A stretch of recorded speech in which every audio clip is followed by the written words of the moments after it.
So I'm getting myself still set up. Good morning, good morning.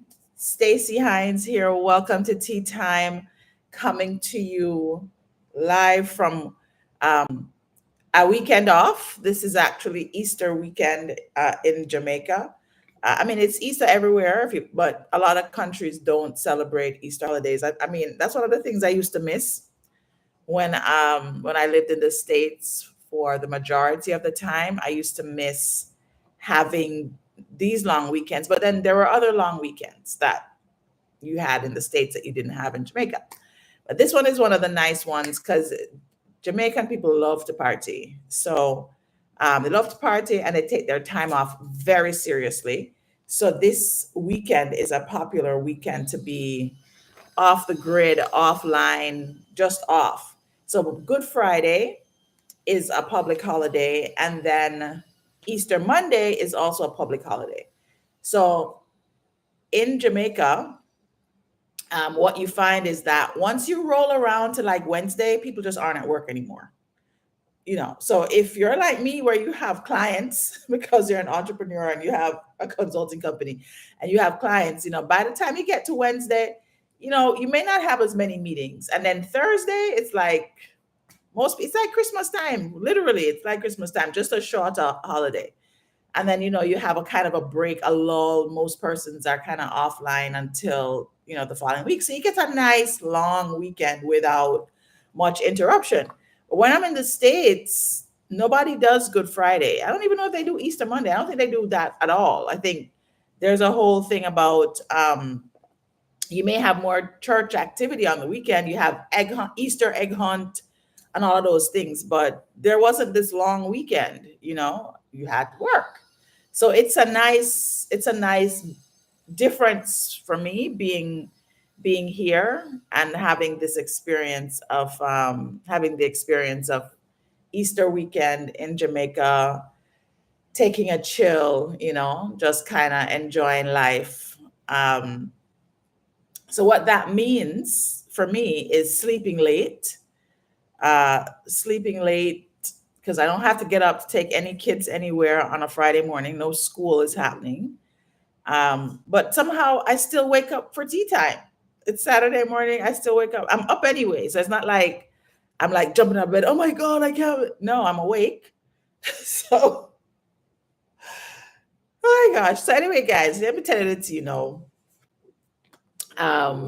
and not the tea that I'm drinking. Today, I'm having hotel tea.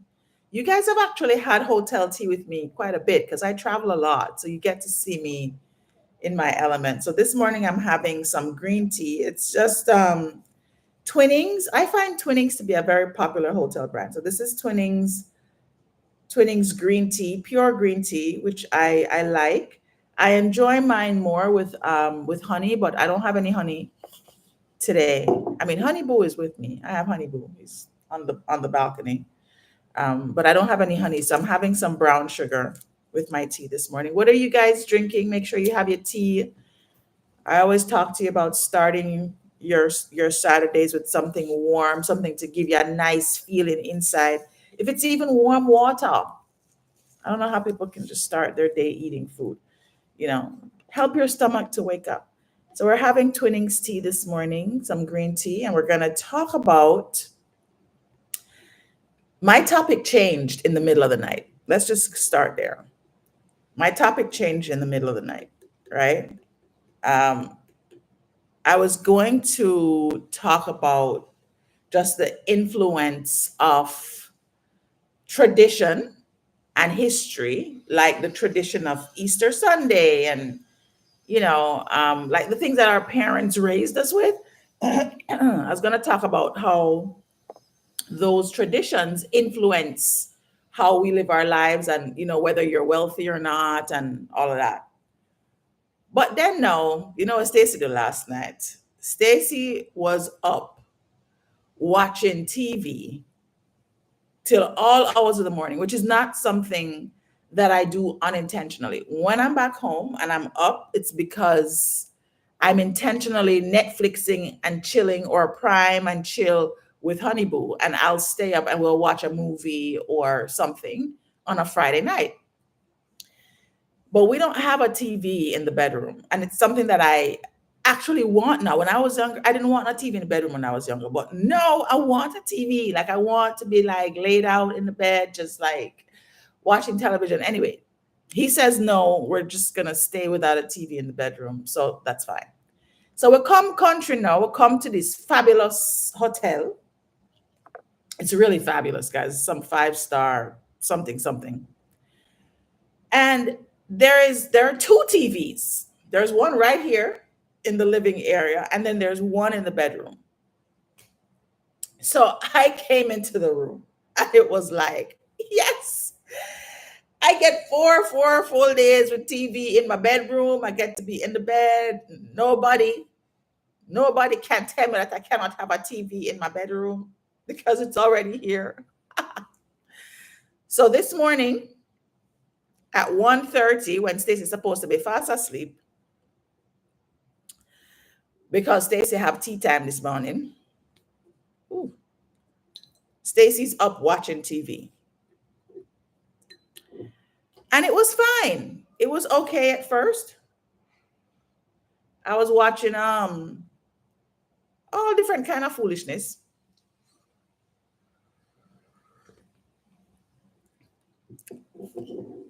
I was watching this comedy, and it's actually the comedy that I got the topic from.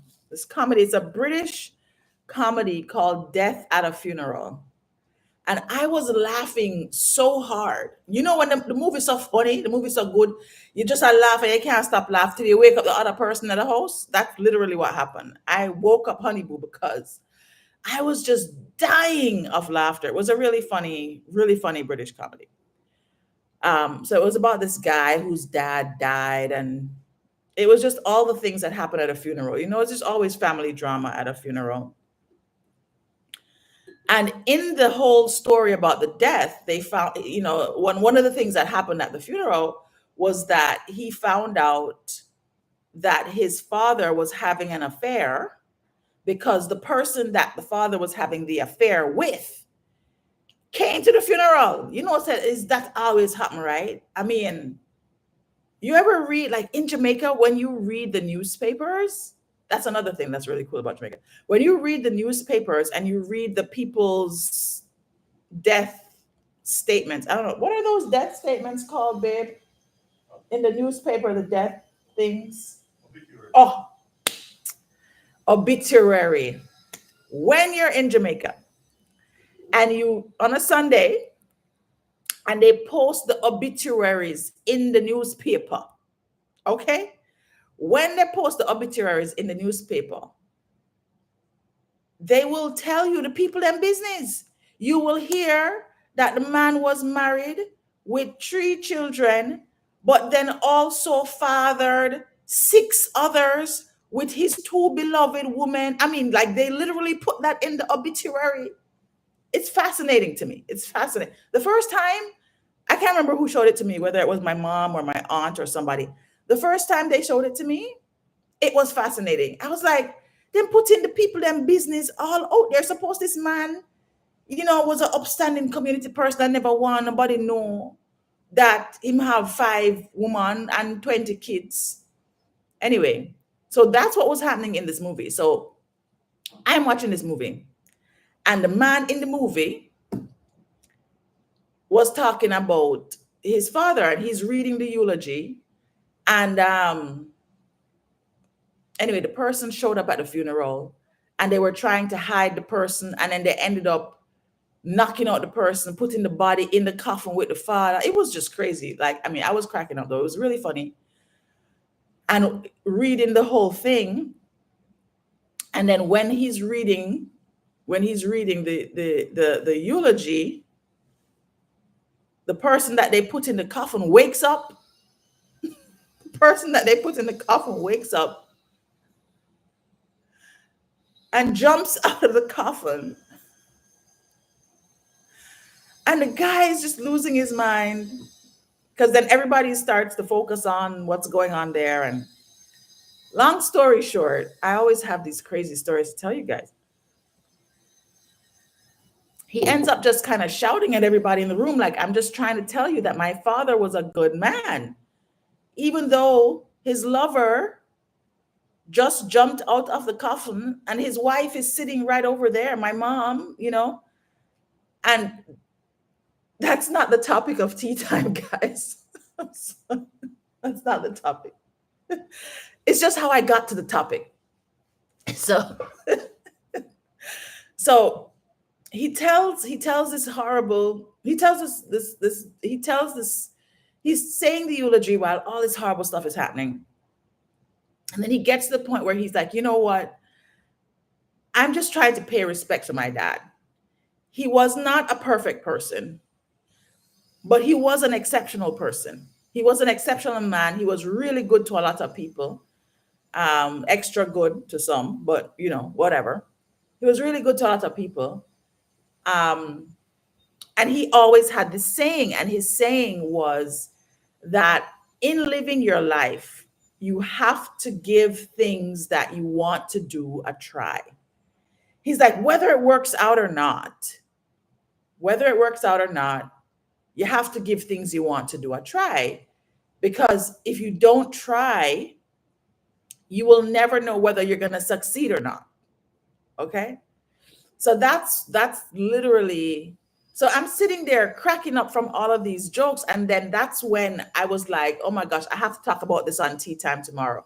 And so that's when I threw my original topic out the door and decided to talk about the concept of trying something, whether you're trying something new or you're trying something over and over again that hasn't worked in the past.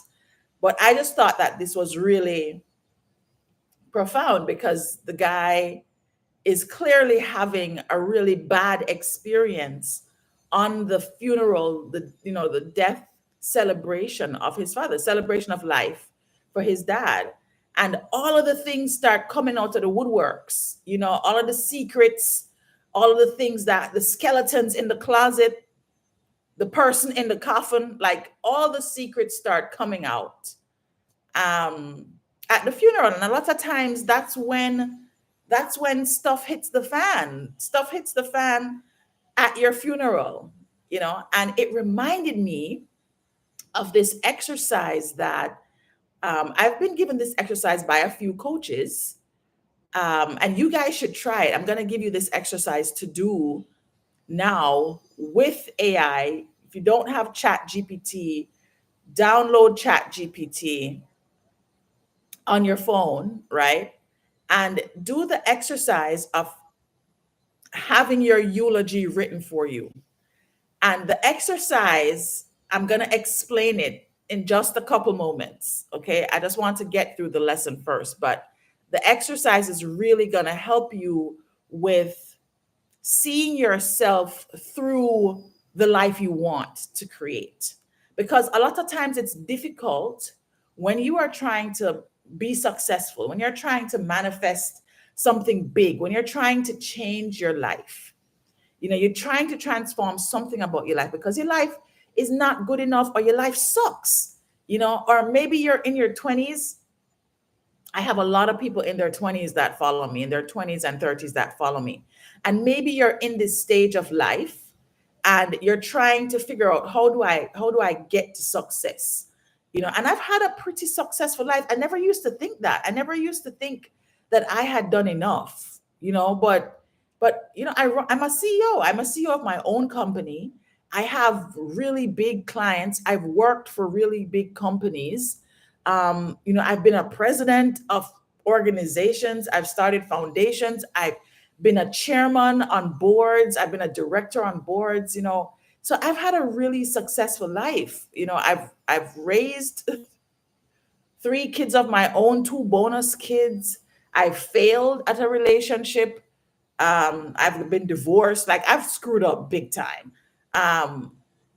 I've been very sick. I've been critically ill, close to death, all these different things, and I've rebuilt my life from scratch. I've traveled the world.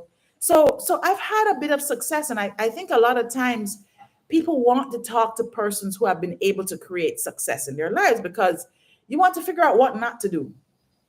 And And so I thought to myself, it would be really great for you guys to do this exercise that I've been through, because it's really helped me to think about the things that I've done well. And we spend a lot of time focused on the things that we haven't done well.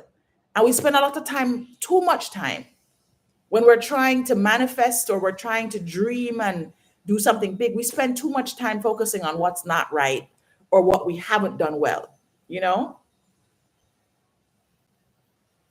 So today I really want to talk to you from the context of there really is no try in life. There is only do. There is only do. Yeah? And if you are in this world of wanting to create greatness and you feel like you're not where you need to be to start the process, I want to make sure that before you leave tea time today, that you start challenging that inner voice that talks you out of trying something new before you even begin. It's like the voice is already telling you, don't bother try. What's the point? It didn't work for your parents. It's not going to work for you. There, guys, I've failed at so many things. I've tried a lot and I've failed a lot. Um, and it's that inner voice a lot of times that would make me not try again. Because sometimes I don't, it's not I'm always trying something new. Sometimes I'm trying to do the same thing that I failed at before. Sometimes I don't let it go, you know, and there's this voice that come that doubt, whispers doubt in your mind, and it's the same voice that compares you to other people. And you might be thinking, well, that's not me, Stacy. I'm bossing it. I'm killing it. No one is ever bossing it and killing it in every area of their life. Nobody. You have some people that are very successful. They have money or they have great careers, maybe they've even really gotten a great relationship, but they suck at keeping relationships with other people. They may have a lover, but they're not good with friends, right? People don't like them. And they might, I don't care that people don't like me. You do care. You care. You don't want to be at your funeral and it's just you and the pastor and maybe your lover, right? So nobody does great at every area. There's a lot of areas to life, and there's always something that you're working towards. Even if you feel like you do great at life generally, but you're working towards something new, you're gonna get the whispers of doubt. You're gonna get the comparison, and you're gonna get the voice that reminds you of the past, how maybe you tried this thing and it didn't work. And maybe when you get a failure notification, maybe you have low self-esteem and you're working at something and it works out, but then this other thing doesn't work out. That may tell you, don't bother try that, because you can have this stuff over here, but you can't have that.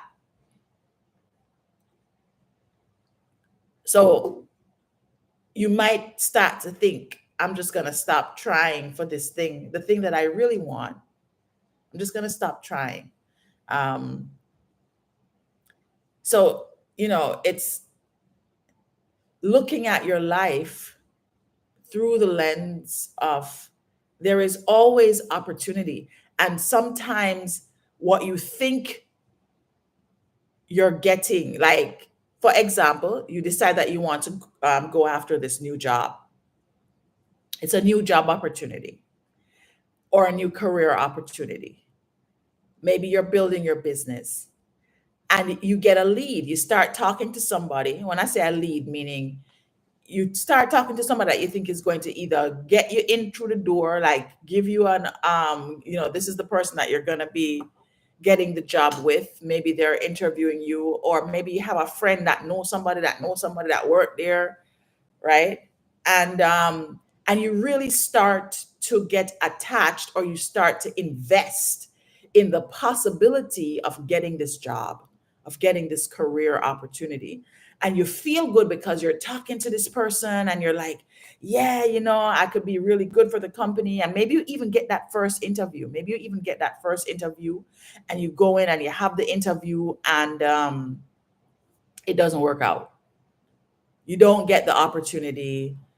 You start to be like, why I even bother? And you start to hear the voice in your head saying, I knew that job was too good for you. I don't know why you even went after it in the first place. And what's the point of doing that? And it doesn't work out the way you thought it was going to work out.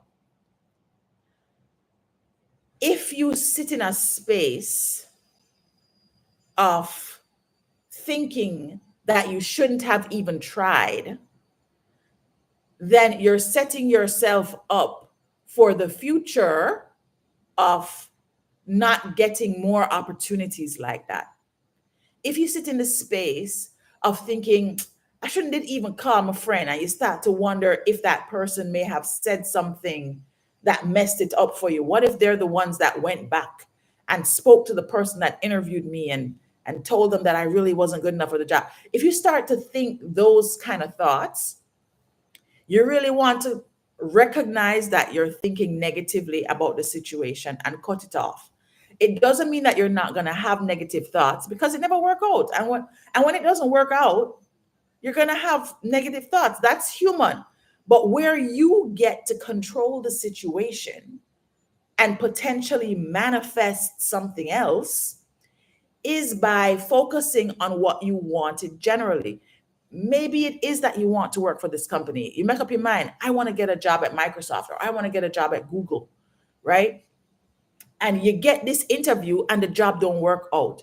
It doesn't mean you should now stop dreaming about having the job at that place, if that's ultimately what you want, right? If it's just, I want a job, generally, I want a high paying job, then okay, focus on that. It doesn't have to be with the company. But if it's something with this company and it doesn't work out the first time that you tried, don't get stuck in the negative thoughts about it. Don't just dash with a dream. Don't cross it off of your dream paper, right?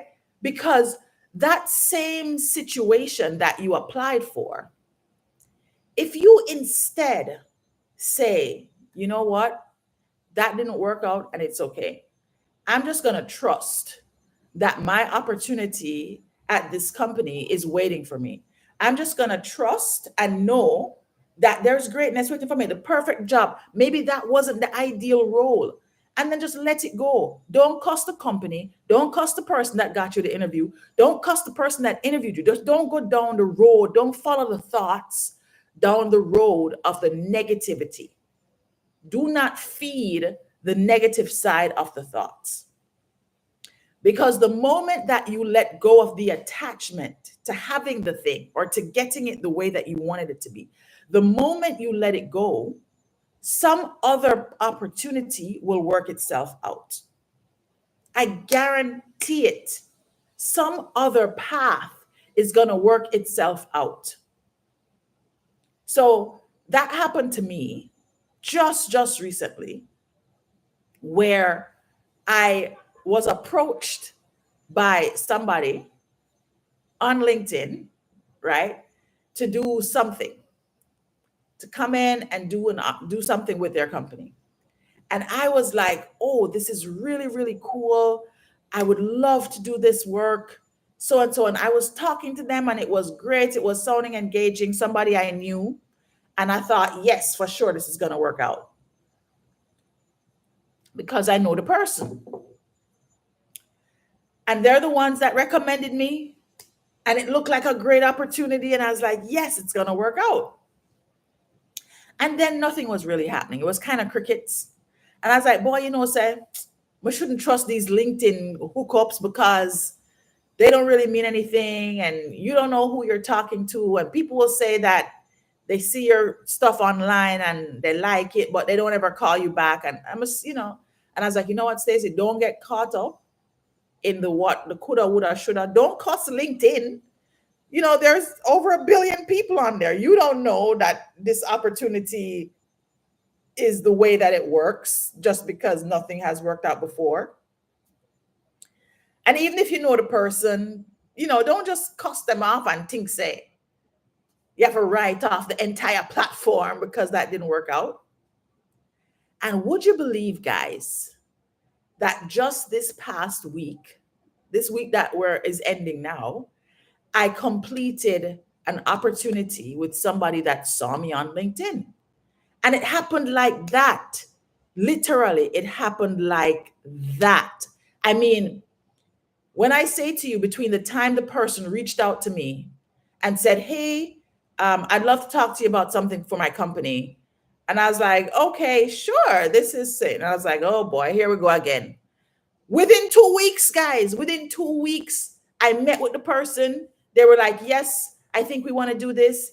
Then I didn't hear from them for a little bit. And then it was like, okay, can you come in this date? And it was like, bam, and it was done. An amazing opportunity. And I realized that if I had gotten caught up in the negative conversation, if I had gotten caught up in the thinking that I have to write off the platform completely because one thing didn't work out, if I had gotten caught up in comparing myself to other people that were on LinkedIn talking about how they've met and networked and gotten great job opportunities or gotten a new client, if I'd done that,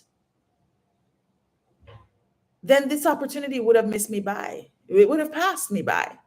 And see here, Kemoy on YouTube, Kemoy is saying exactly amazing. Yes, Kemoy, I was so like shook into the realization that you have to keep trying.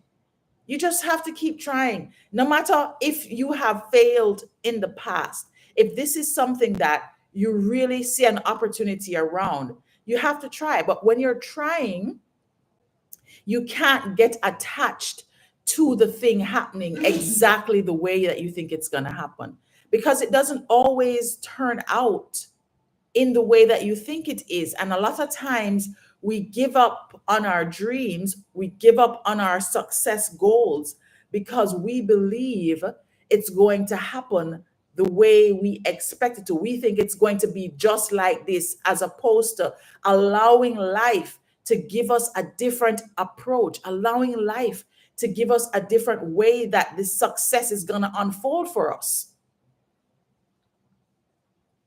We have to give life space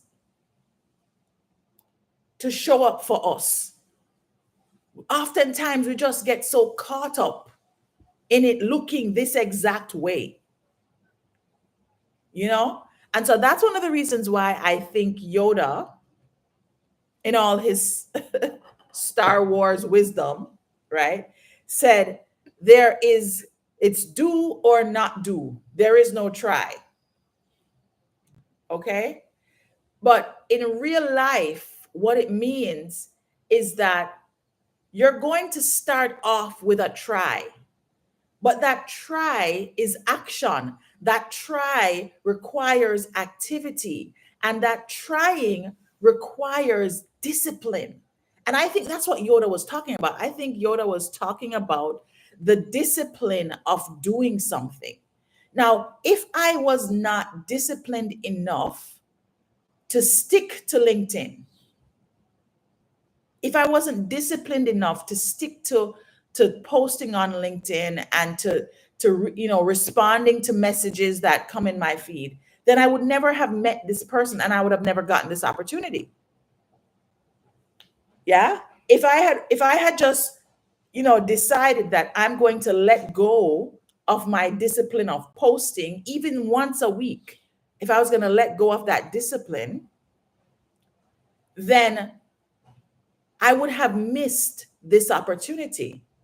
But trying to leverage a platform, trying to leverage a network, trying to leverage a new membership community, or just taking a step becomes a sacred starting point. You have got to start. You can't kill the dream before you even start the process. So your trying is the gateway drug to doing. That's literally what it is. Trying is the gateway drug to doing. If you're too afraid to do something, just try it out. If you decide that you want to do a podcast, like for me, I this is my I think this is my third podcast. I think this is my third. I can't even keep up. This is my third podcast. My first podcast I started in 2018. It was called the Balanced Lady Boss Show. It has over 17 downloads if you go and listen to it. I don't do it anymore because I decided to focus elsewhere. Um, but it was very hard for me at first because I'd never done podcasting. It was pre-pandemic, pre-podcast being sexy and being everywhere, you know. But I was with a new coach and they said, what do you like to do? And I like to talk. Hello, you guys see me here every Saturday morning. And so I was like, okay, I'm gonna try this thing. I've never heard of it. I don't even know what it means to have a podcast. And back then, podcasts weren't as big as they are now. And I decided I was going to try it. I didn't have any clue. I didn't even do the tutorials at that point. I didn't buy a mic. I literally just picked up my phone. I got at the time Anchor was not owned by Spotify. I think it's Spotify that's bought Anchor now. But I just downloaded the Anchor app and I just started recording on my phone. I had no idea what I was doing. And I just started recording. And I would record like 3 times a week. It was crazy. It wasn't even a weekly podcast. It was like as soon as I can get up on the phone and talk about something podcast. And eventually I started to watch tutorials and start paying attention to other people's things. And I had an audience, and I got equipment. I bought a mic. I started to do things on my laptop with different software to make it sound better. And I turned around and it was 5 years later. I now had a video version. I had guests coming on. I had a whole thing going. So I was no longer trying, I was doing. But the doing was about the discipline of getting up every day. Now, this podcast, this live stream podcast, Tea Time, it's nowhere close to perfect. It's nowhere close to what I think it can become. It's not anywhere where I think it can become. I want it to be a lot more relaxed, and just free flowing and not worrying about making a mistake and all of that, And so I'm just kind of being with it, but I have the discipline of doing. I have the discipline of showing up. And if I miss a week, then I'm going to come back the next week because I enjoy doing it. But if I mess up one week and I'm not able to come online, I'm not going to not show up the following week because then that would be letting go of the discipline part, of the integrity to my community, of my integrity to showing up. If I listen to the voices in my head that make me think, oh, well, you don't have a whole bunch of people following you yet. It's just a small number of people. If I listen to that, then I'm leaning into more being afraid of failing, right? As opposed to being certain about succeeding. Like I'm not sure I'm going to succeed. I don't even actually know what exactly success looks like for me right now. I just know that I enjoy doing this. And so I'm going to keep trying at it, So you have to ask yourself, am I not doing this thing because I'm afraid of actually succeeding? I'm afraid that it may work. And then I have to be disciplined enough to keep going, right? Marianne Williamson has this quote that hits deep because it really is about being more afraid of who you could become because you're so comfortable being who you are right now. Success requires you to change. How many of you would be willing to get up every Saturday morning, have a topic prepared to talk to people about? That requires commitment. It requires discipline. It requires integrity. And sometimes that requirement, that visibility towards changing, sometimes that requirement, it makes you feel overwhelmed. And so you decide that, I'm not going to do it. And then maybe you would have shared the idea with your friends and they're like, oh, you're lazy or you're a procrastinator. That's why you don't finish anything. That's not what it is. You're not lazy. You're not a procrastinator. You're just scared. You're scared. And that's actually okay, guys. A lot of you don't want to feel that fear. You'd rather just think, I'm a procrastinator and so I'm just not doing it. But that's not what's happening. What's happening is you have a fear that you have to actually change in order to succeed, but you don't realize that that's what's at play. So don't let the fear of success keep you locked in to a version of life that no longer serves you. Don't let the fear of who you have to become, and because you're not familiar with that person, don't let the fear of that unfamiliarity keep you from trying for this new thing. You don't know who you can become until you actually start doing the activity of that person. Okay? Being certain of something does not equate to success. Certainty does not equal success. A lot of people, a lot of coaches will make you think that you have to be sure, and that's when you know. And if you go after what you're passionate about, that's when you'll be successful. You can be successful at a lot of things, even when you're not passionate about them. But the point is that small steps are what are going to take you there.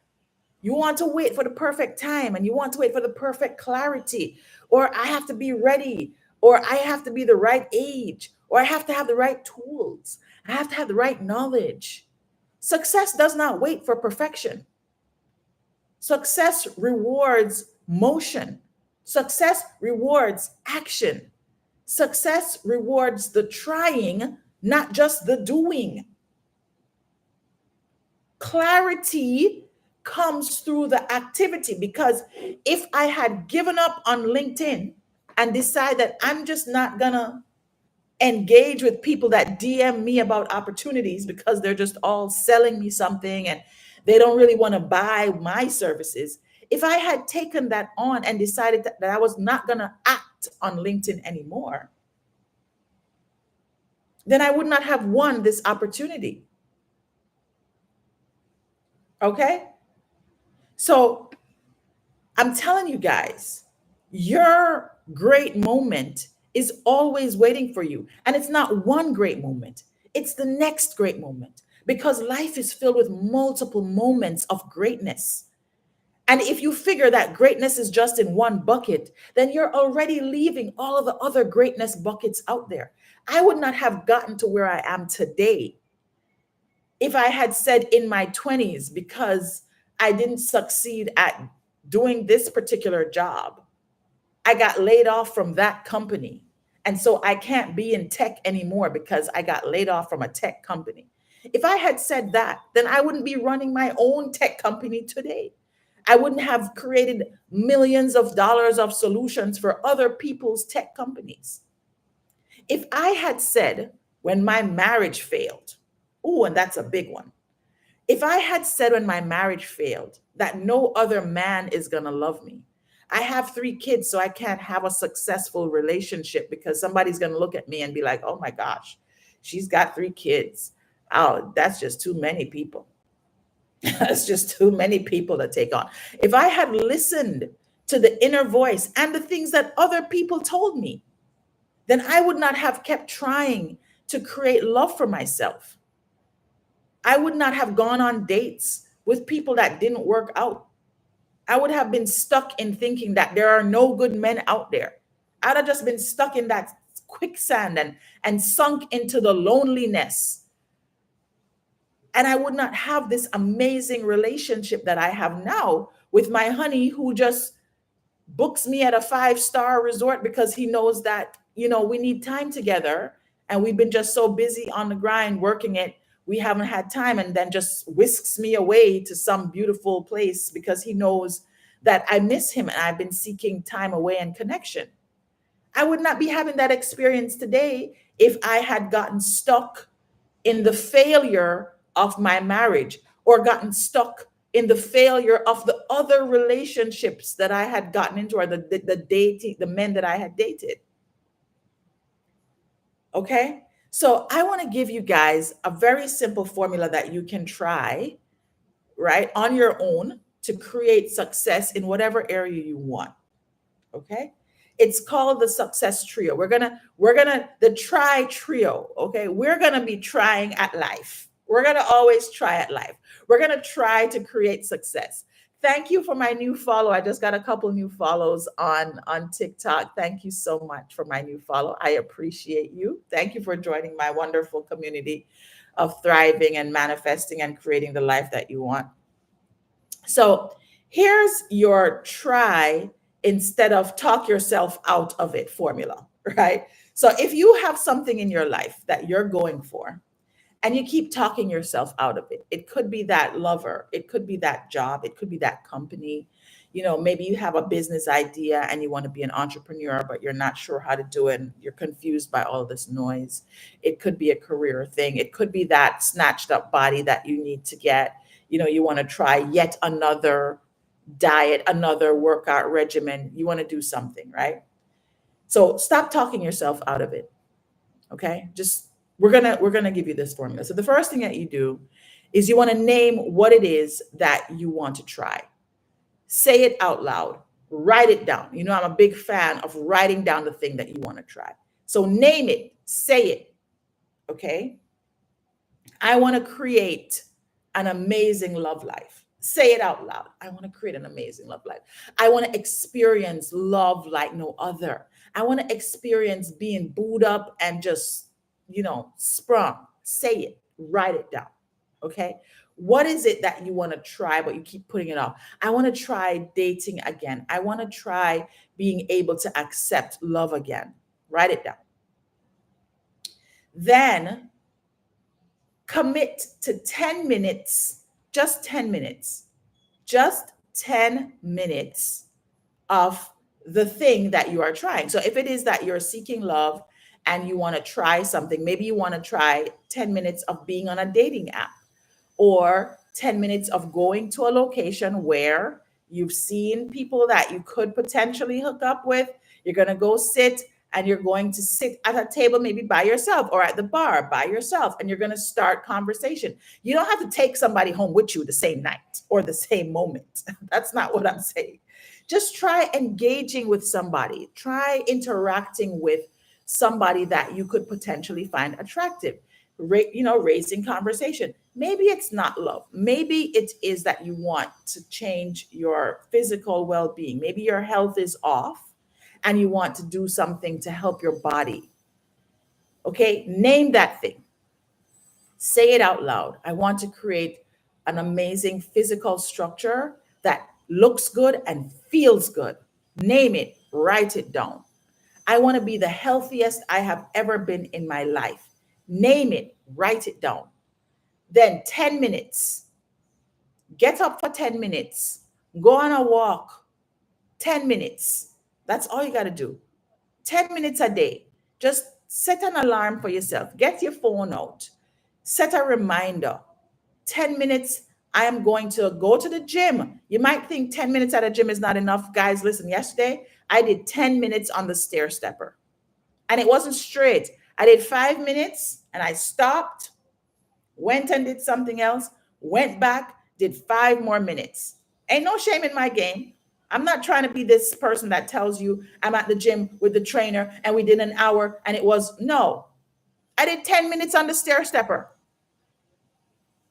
Not all at one time. 5 minutes, pause because my legs and my butt were killing me. I went and I did some abs because that was better, easier. And I came back and I did the other 5 minutes. Okay. So 10 minutes towards whatever body goal it is that you have. Do some crunches. Find something on YouTube that gives you a 10-minute exercise. And then after you name the thing and write it down and you do the 10-minute try, reflect on it and repeat it. Reflect on it and repeat it. So you're going to write the thing down. Then you're going to take 10 minutes out of a day, out of 2 days, out of, before you know, you're at 7 days and you've done this thing for a week. Ask yourself when you're doing your reflection, what did I learn? What felt good to my bones? What felt good to me? What's my next best try? Okay? So if you feel that you have to be this ultimately fearless person that is succeeding at everything, that's killing it all the time, that's who you have to be in order to get to your life's goal, it's a lie. You just have to set an intention. You don't have to be fearless. You can be scared and you can try it anyway. You can be uncertain and you can try it anyway. You can be like failing and decide that, you know what, I'm going to pause and I'm going to come back and I'm going to try again tomorrow. You just have to be willing, guys. Trying is an act of rebellion against fear. So even if you're not sure, try anyway. The rest is going to reveal itself. And so what we're going to do is we're going to pull this intention card. And this is going to be your intention for the week ahead so that it will help you to try new things. I have wisdom, which you do. You have wisdom. You have everything you need within you to create the life that you want, to try for this goal that you want. I seek to learn from the highest source with the understanding that knowledge is power and self knowledge is self empowerment. If you didn't join this live today, you wouldn't have gotten the knowledge about trying something new. But you did, you joined. And now you have a formula that you can use to help you try out something new this week so that you can get closer to creating the life that you want. Okay? So here's to a week of trying. I hope that when you join next week, you can come back and tell me what you learned. I see Kamoy saying your message always arrives when I need to hear it. Yes, girl. I'm happy to be here for you. You are going to do great at this thing that you are trying. And it's okay. You don't let nobody tell you that you should stop trying for this thing that's on your heart. You do what you feel is on your heart. Trust and know that life will make room for your gifts. Life will create space for you to arrive at just the place where you need to be to achieve what you need to achieve. You never know what's coming until you try. All right. Enjoy your Saturday, guys, and enjoy the rest of your weekend. I will see you next week on another episode of Tea Time right here on YouTube and on TikTok in the mornings on a Saturday, 8:30, 8:35, 8:40, right around there. All right. Take care, everybody. Take care. Thank you for joining.